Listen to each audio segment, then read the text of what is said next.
Querido amigo, nosso compromisso hoje é estudar todo o conteúdo do capítulo 13. Capítulo 13 do livro de Marcos, do versículo 1 até o 37. O capítulo que nós vamos estudar hoje trata de um dos temas mais delicados da palavra de Deus. Nesse capítulo, que é chamado de Pequeno Apocalipse ou Sermão do Monte das Oliveiras, nós vamos estudar sobre escatologia. É, isso mesmo. Isto é, a parte da teologia que trata das coisas do final dos tempos. Esse capítulo tem trazido grandes dificuldades de interpretação aos estudiosos, aos professores de teologia, por algumas razões. Eu quero mencionar para que você perceba a profundidade e a delicadeza desse tema. Primeiro, esse discurso foi feito em linguagem apocalíptica. Isso significa que muitas palavras e símbolos têm um significado oculto. Foi necessário que Marcos assim registrasse essas palavras de Jesus para que os inimigos da igreja, quando apanhassem esses escritos, não tivessem condições de entendê-los claramente, trazendo assim maiores complicações para os primeiros cristãos. Embora essas palavras fossem entendidas pelos cristãos da primeira geração, para nós, elas trazem algumas dificuldades de interpretação. Segunda razão da dificuldade de interpretação desse capítulo. Nesse discurso, Jesus intencionalmente entrelaçou referências à destruição do templo e de Jerusalém, que ocorreu no ano 70, com referências à sua segunda vinda no final dos tempos. Terceiro, nesse capítulo também, nós devemos interpretar sobre a visão das circunstâncias literárias daqueles dias, em que se manifestava de modo claro a esperança messiânica, isto é, aquele desejo do povo de ter um Messias que pudesse libertar Israel do domínio romano. Em quarto lugar, uma outra dificuldade, esse discurso, nós não podemos esperar dele uma cronologia dos tempos do fim. É muito provável que as palavras do Senhor Jesus aqui registradas não tenham sido ditas apenas nessa ocasião. Um dito, uma palavra referente ao tema, pronunciada talvez numa outra ocasião, foi por certo aqui colocada também, pois fazia parte do mesmo tema. Por exemplo, nós vemos isso, Mateus fez essa composição do seu evangelho no capítulo 13, quando registrou diversas parábolas relativas ao reino dos céus, ao reino de Deus. Em quinto lugar, uma outra dificuldade é que, nesse registro feito por Marcos, temos que notar a presença e a ação do Espírito Santo orientando, inspirando o autor, de uma maneira específica a escrever e registrar dessa maneira, a maneira de Marcos. Depois, o Espírito Santo inspirou Mateus, a João, a Lucas, enfim, a cada um dos autores, Deus, pelo Espírito Santo, sabia qual deveria ser a maneira que eles deveriam registrar.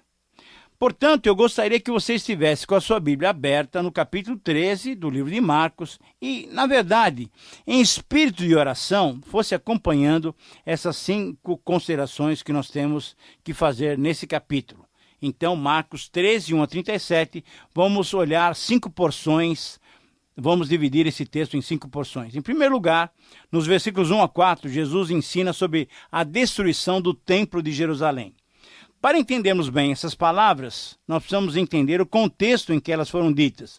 No Evangelho de Mateus, que nós já estudamos, nessa terça-feira da última semana, ainda no templo, Jesus advertiu severamente os líderes religiosos e, saindo do templo e olhando para a cidade, ele fez um lamento sobre a cidade, declarando que um dia ela ficaria completamente deserta, até que dissesse novamente: bendito que vem em nome do Senhor, como tinha acontecido há 2 dias atrás, no domingo, quando Jesus tinha entrado triunfalmente em Jerusalém, montado num jumentinho.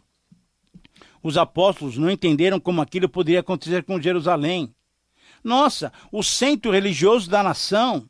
E chamaram então a atenção de Jesus para o templo, porque aquela construção que era tão sólida, tão perfeita, com pedras tão grandes e tão firmes, será que isso seria destruído? Será possível se concretizar essas palavras que o Senhor está falando, Jesus? Eles mostraram para Jesus as pedras, as construções, como que, num certo sentido, duvidando daquilo que o Senhor Jesus estava falando. De fato, aquela era uma construção realmente que impressionava.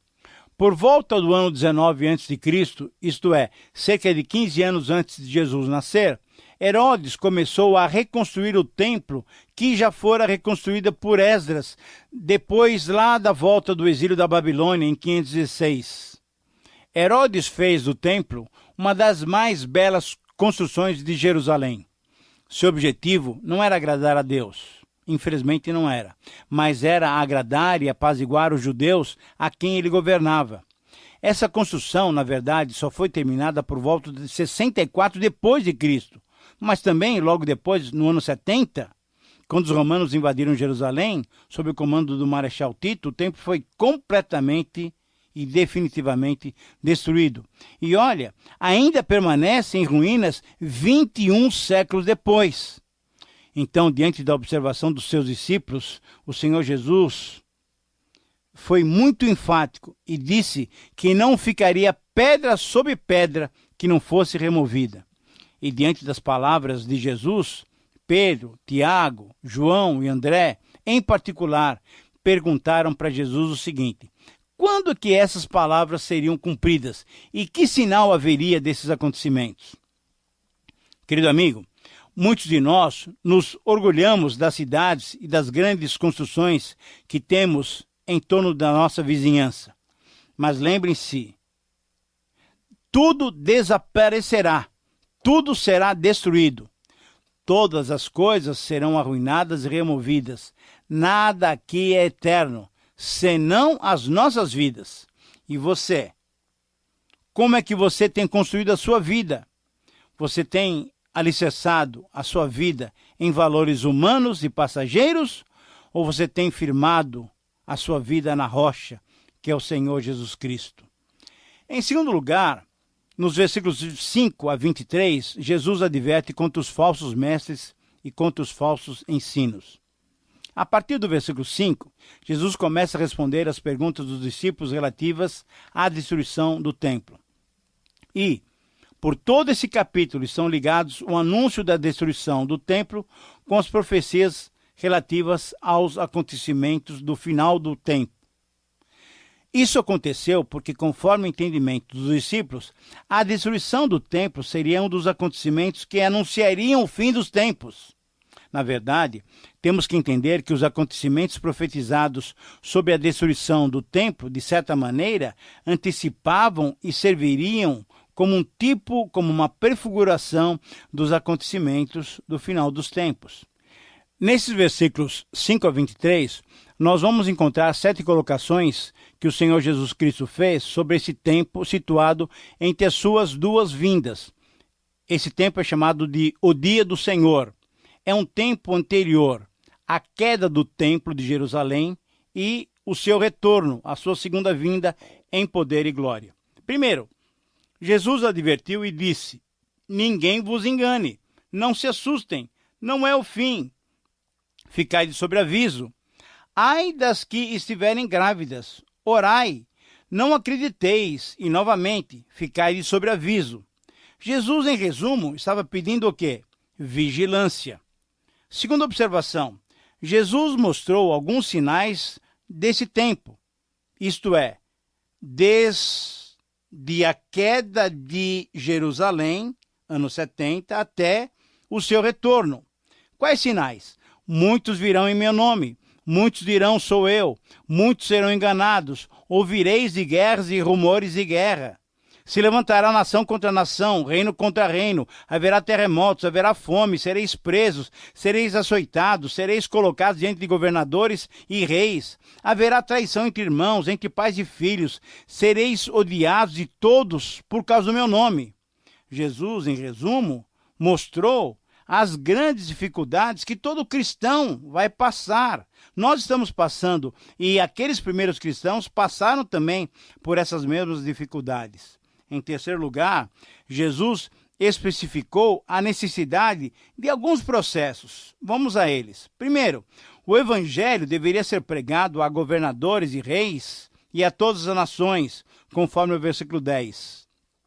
Isso de fato aconteceu, pois veja só, antes da queda do templo, antes do ano 70, o evangelho já tinha chegado ao conhecimento de reis e governadores, como, por exemplo, Paulo testemunhou para Félix, para Festo, lá em Atos 25 e 26, nós temos esse relato. E o evangelho já tinha chegado até Roma, conforme Atos capítulo 28 e Romanos capítulo 15.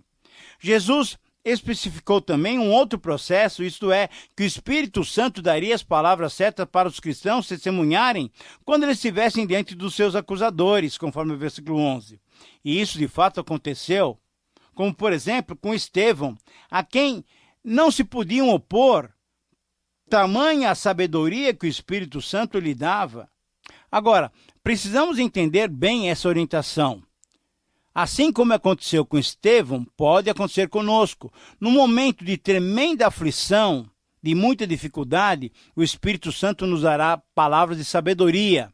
Mas não devemos entender mal essa orientação, pois em épocas normais, nós precisamos, para pegar a palavra de Deus, para pregar a genuína palavra de Deus, sendo fiéis ao Senhor, devemos estudá-la e nela meditarmos. Então, esse recurso que muitos têm falado, é só abrir a Bíblia e o Espírito Santo fala por nós. Não, essa não é a maneira correta de nos relacionarmos com a palavra do Senhor. Em terceiro lugar, Jesus também especificou um outro processo, isso é, a necessidade da perseverança, conforme o versículo 13. Por quê? Porque a salvação nunca foi mérito da perseverança, mas a perseverança é prova da verdadeira salvação, conforme Efésios 2, 8 e 9 e Hebreus 10, 36. Um quarto processo que Jesus mostrou. Ele mostrou a necessidade da percepção quando o templo fosse profanado, quando fosse visto o abominável da desolação, isto é, o sacrilégio terrível situado sobre onde não deveria estar, conforme o versículo 14. Sobre essa profecia, nós temos 3 indicações. Veja só, primeiro, antes da queda de Jerusalém, em 70, por volta de 66, quando os zelotes tomaram o poder, eles mataram muitos sacerdotes no próprio templo, então profanando o local. Uma outra possibilidade, uma outra dica de interpretação. Quando em 70 o Marechal Tito colocou um ídolo no local onde ficara o templo, queimado e destruído, junto com a cidade de Jerusalém, ele também profanou o templo. E ainda mais, referindo-se agora ao futuro, essa abominação da desolação pode ser uma referência à profanação da igreja, o templo de Deus, através da entrada de heresias, falsas doutrinas ensinadas por falsos mestres, como infelizmente já vemos em nossos dias. Jesus também especificou que haveria grande destruição, grande tribulação, como nunca tinha acontecido e como nunca mais aconteceria, conforme o versículo 19. E isso de fato aconteceu. Os historiadores Joséfo e Tácito dizem que naqueles dias do cerco de Jerusalém, entre 66 e 70 depois de Cristo, a cidade experimentou uma catástrofe de dimensões sobrenaturais, com a direta participação divina no julgamento da cidade que crucificou o Salvador. Sexto, Jesus também mostrou que por causa dos eleitos, isto é, cristãos da primeira e da última geração, esse tempo aterrorizante seria abreviado. Alguns cristãos judeus do primeiro século, atendendo a essas palavras de Jesus, fugiram de Jerusalém e se refugiaram em Pela, cidade próxima do Mar Morto. Em relação aos cristãos em geral, antes da volta gloriosa do Senhor Jesus, esse tempo também seria abreviado, porque muitos dos eleitos poderiam ser enganados pela artimanha do inimigo, conforme lemos no versículo 22. E em sétimo lugar, Jesus mostrou que todos esses sinais não seriam o fim, conforme o versículo 7, pois essas coisas seriam apenas, olha só, apenas o princípio das dores, conforme o versículo 8. Essas coisas seriam os eventos cotidianos durante o tempo entre as duas vindas do Senhor Jesus Cristo. Em resumo, Jesus revelou, em termos gerais, que essas palavras não serviriam para uma especulação em termos cronológicos para prevermos quando ele voltaria. Não, mas serviriam para nos alertar de que um dia ele voltaria. E todos nós, cristãos, seus discípulos, deveríamos e devemos estar bem preparados. Em terceiro lugar, no texto, nos versículos 24 a 27, referem-se agora especificamente à vinda do Filho do Homem. Então, veja só, Marcos 13, 24 a 27 é uma passagem relativa à vinda do Filho do Homem. O texto diz assim: mas naqueles dias, após a referida tribulação, o sol escurecerá, a lua não dará sua claridade, as estrelas cairão do firmamento e os poderes do céu serão abalados. Então verão o Filho do Homem vir nas nuvens com grande poder e glória, e ele enviará os anjos e reunirá os seus escolhidos dos quatro ventos, da extremidade da terra até a extremidade do céu. Querido amigo, esses versos apontam para a volta gloriosa do Senhor Jesus. Haverá um cataclisma celeste, como profetizou Joel. Lá no capítulo 2, 30 e 31, quando os astros serão abalados, demonstrando que a vinda do Messias afetará tanto a humanidade como a natureza. Quando o Filho do Homem vier sobre as nuvens do céu, ele virá com grande poder e glória, glória que simboliza a presença de Deus, a glória Shekinah. É exatamente isso, aquela glória que nós já vimos lá no livro do Êxodo. Lembra-se? Isso, quando o templo foi aceito por Deus, quando o tabernáculo foi levantado e aceito por Deus. O ponto máximo da história será a volta do Senhor Jesus Cristo. Na primeira vinda, ele veio como um servo, conforme 10:45. Mas na segunda vinda, ele virá publicamente como Senhor, Rei do universo e controlador da história. Mas um detalhe ainda deve ser destacado. Ele enviará os seus anjos que reunirão os seus escolhidos dos quatro ventos, isto é, dos quatro cantos de todos os lugares. Os eleitos, os escolhidos, serão reunidos e certamente se alegrarão. E se você for um eleito, você comigo se alegrará.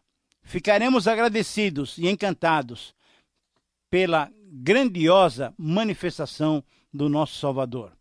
Querido amigo, vale mais uma vez a pena perguntar mesmo, com toda sinceridade, você se atemorizará diante da vinda do Messias, do Senhor Jesus Cristo, não mais como um Salvador, mas como um juiz? Ou você se alegrará, pois sendo um dos escolhidos, será reunido pelos anjos divinos para estar para sempre com o Senhor? É uma pergunta importante. Só você pode respondê-la diante do Senhor. Em quarto lugar, nos versículos 28 a 31, agora temos uma parábola, a parábola da figueira. Nessa parábola, temos uma exortação sobre a percepção dos sinais dos tempos. A figueira pode referir-se a Israel, como já temos comentado anteriormente.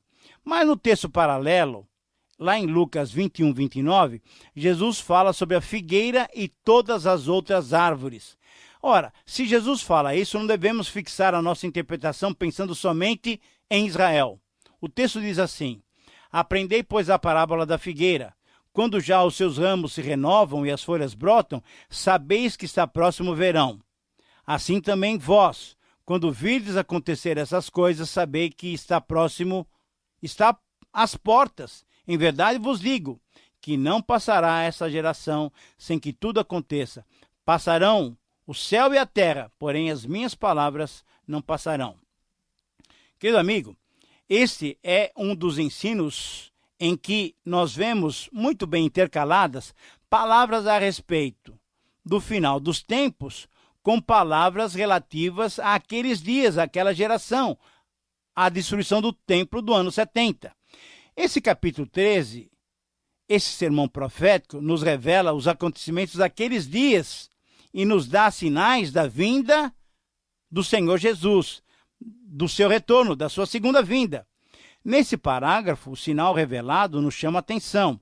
Como dissemos anteriormente, embora nem todos os cristãos tenham essa mesma posição escatológica, muitos entendem que a figueira era um símbolo de Israel. Então a figueira já está brotando, porque depois de séculos espalhados por todas as partes do mundo, agora Israel já se acha em forma de país, em forma de Estado, o Estado de Israel. O povo que se achava até o século passado sem terra, sem pátria, já tem a sua terra. Ora, então, nesse simbolismo, a figueira já está brotando. Israel já é um país que causa admiração por todo o mundo. Quando a figueira está com seus ramos se renovando e as suas folhas já brotando, é sinal de que o verão está próximo. Portanto, conforme essa interpretação, o fato de Israel já estar constituído novamente como nação é sinal de que devemos nos atentar, devemos dar toda atenção. E o versículo 30, então, certamente se refere à profecia sobre a destruição de Jerusalém. De fato, aconteceu naquela geração, 40 anos depois daquelas palavras do Senhor Jesus. No ano 70, Jerusalém e o templo foram destruídos. E finalizando o parágrafo, no versículo 31, Marcos registra as seguintes palavras: passará o céu e a terra, porém as minhas palavras não passarão. Aqui está o poder das palavras de Jesus. Elas se cumprem ao pé da letra. Em quinto e último lugar, nesse parágrafo, nesse capítulo, nós temos uma advertência. Qual é a advertência? Muitos dirão: quando Cristo vem? Qual é o dia da sua chegada? Qual é a hora da sua chegada? Querido amigo, de acordo com essas palavras de Jesus, ninguém sabe, senão somente o Pai. Por essas palavras, vemos que falham todos aqueles que têm anunciado o dia e a hora da volta do Senhor Jesus. O que o Senhor Jesus quer, sim, é que nós todos vigiemos. Vigiai, pois, porque não sabeis quando virá o dono da casa. Vigiemos, pois, e oremos, para não sermos surpreendidos na volta gloriosa do Senhor Jesus Cristo. Querido amigo, permita-me uma última pergunta. Você está preparado para esse encontro? Todos nós nos encontraremos com o Senhor Jesus. Bom, chegamos assim ao final de mais um tempo de estudo. Nós somos agradecidos a você pela sua companhia e agradecemos a Deus também pela sua capacitação. Que o Senhor te abençoe e um grande abraço.